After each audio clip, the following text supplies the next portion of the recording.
Video बना रही हूँ वापस से। मुझे पता है कि बीच में थोड़ा गैप आ गया था, बट अब रेगुलर आई विल ट्राई कि लाइन टू लाइन एनसीईआरटी मैं आपको रीड कराऊँ। तो चलिए स्टार्ट करते हैं जहाँ पे हमने हमारा लास्ट वीडियो एंड किया था। हम पढ़ रहे थे टैक्सोनॉमी के बारे में। तो यहाँ पे ऐसा लिखा है कि taxonomy is not something new. Human beings have always been interested in knowing more and more about the various kinds of organisms, particularly with reference to their own use. कहते हैं टैक्सोनॉमी कुछ ऐसा नहीं है कि नया है। हम अगर हमारी एंशियंट हिस्ट्री को भी देखें तो जो अर्ली ह्यूमन बींग्स होते थे, उन्हें भी जब भी कोई भी ऑर्गेनिज्म या फिर कोई भी प्लांट कुछ भी नया मिलता था तो उसको डिस्कवर करने के लिए उतने ही क्यूरियस होते थे। और लेकिन तब क्या था कि अभी हम एक साइंटिफिक क्राइटेरिया रखते हैं किसी को भी क्लासीफाई करने के लिए।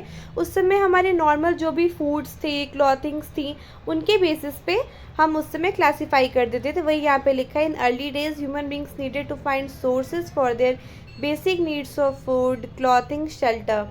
Hence the earliest classification were based on the uses of various organism। किस ऑर्गेनिज्म को कैसे यूज़ करना है ये उस पर ही बेस्ड होता था। फिर पढ़ते आगे कि human beings are since long not only interested in knowing more and more about different kinds of organism but their diversities as well, and also among the relationship among them। मतलब हमें सिर्फ एक ऑर्गेनिज्म मिला, दूसरा organism मिला, तो सिर्फ उसके बारे में ही नहीं जानना होता था, हमें उसके बारे में पूरी नॉलेज के साथ साथ जैसे दो ऑर्गेनिज्म है तो उसके बीच में क्या रिलेशन है ये भी जानते थे। तो इसको हम सिस्टमैटिक कहते हैं। मतलब बेसिक डिफरेंस क्या है टैक्सोनॉमी और सिस्टमैटिक्स में, कि जो टैक्सोनॉमी है वो तो ठीक है, हम उस ऑर्गेनिज्म के बारे में पढ़ रहे हैं, लेकिन जब हम उसकी इवोल्यूशनरी हिस्ट्री को भी ट्रेस करना स्टार्ट कर देते हैं किसी ऑर्गेनिज्म की, हाँ ये इसका दूसरे से क्या रिलेशन है, तो वो सिस्टमैटिक्स आता है। The word systematic is derived from the Latin word systema, which means systematic arrangement of organism।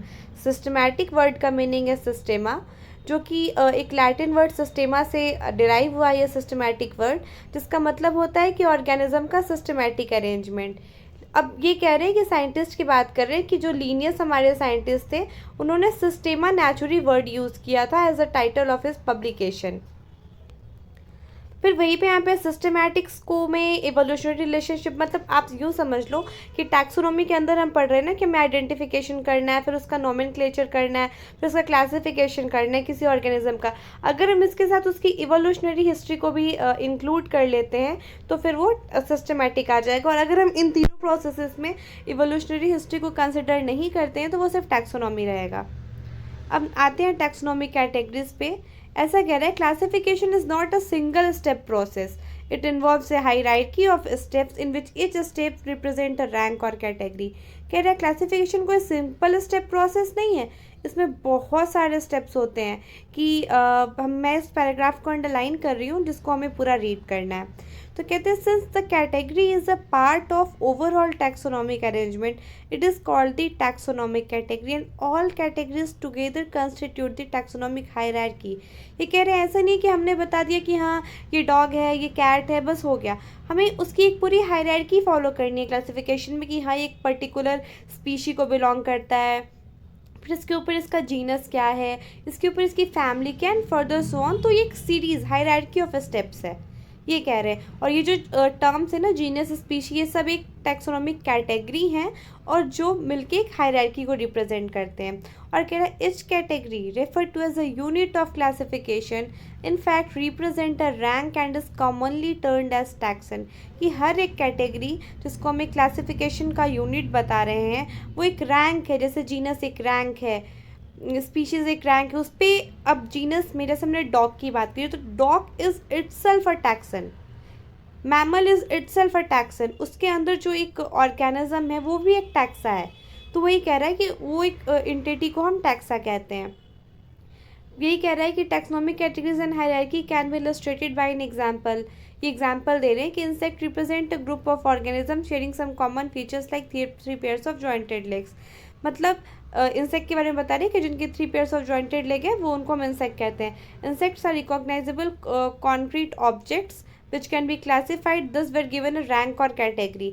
ऐसे ही हम बाकी ग्रुप्स का भी नाम कर सकते हैं, जैसे हमने इंसेक्ट का नाम करा है। इच रैंक और taxon in fact represent a unit of classification. जिसको भी हम जैसे कि इंसेक्ट को क्लासीफाई करें तो फिर इंसेक्ट का हम कहेंगे हाँ ये वाला इसका क्लास है, ये वाला इसका फाइलम है, इसका आर्थ्रोपोडा फाइलम है। फिर तो एक हर एक ऑर्गेनिज्म, चाहे हम वो कैट देखें, डॉग देखें, हर कुछ एक टैक्सन है और रिप्रेजेंट करता है एक एंटिटी को।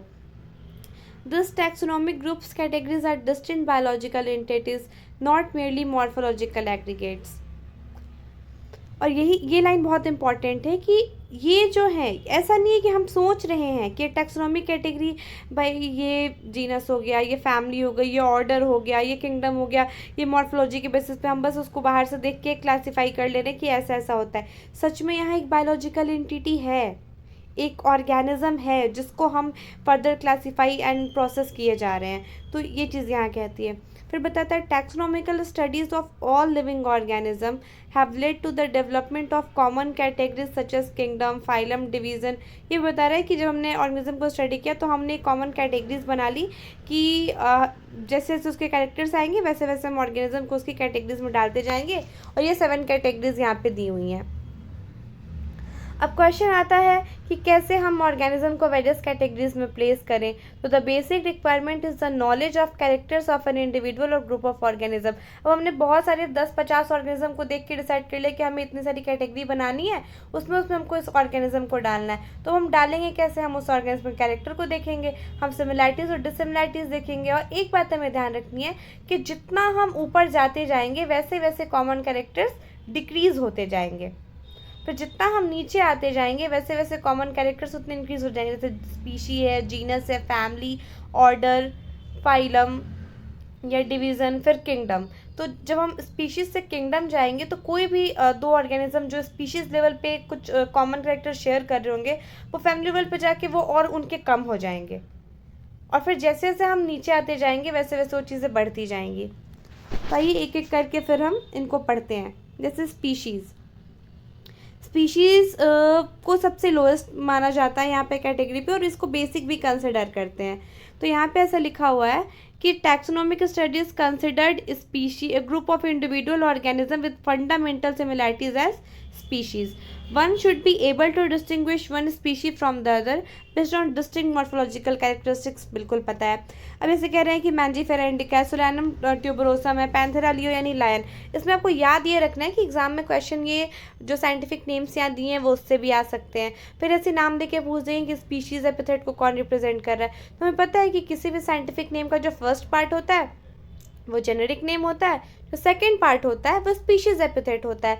तो ये स्पीशीज एपिथेट है, और ये जैसे मैंजीफेरा हो गया, सोलानम हो गया, पैंथेरा हो गया, तो ये क्या है? ये सब जेनरा है, और ये फिर अलग लेवल को रिप्रेजेंट करेगा। और ये जो इंडिका है, ट्यूबरोसम है, लियो, ये स्पीशीज़ को रिप्रेजेंट कर रहा है। तो हम इन तीनों को तो देख के कह सकते हैं कि तीनों अलग अलग स्पीशीज़ हैं। फिर से बता रहा है कि each genus may have one or more than one species epithet representing different organism।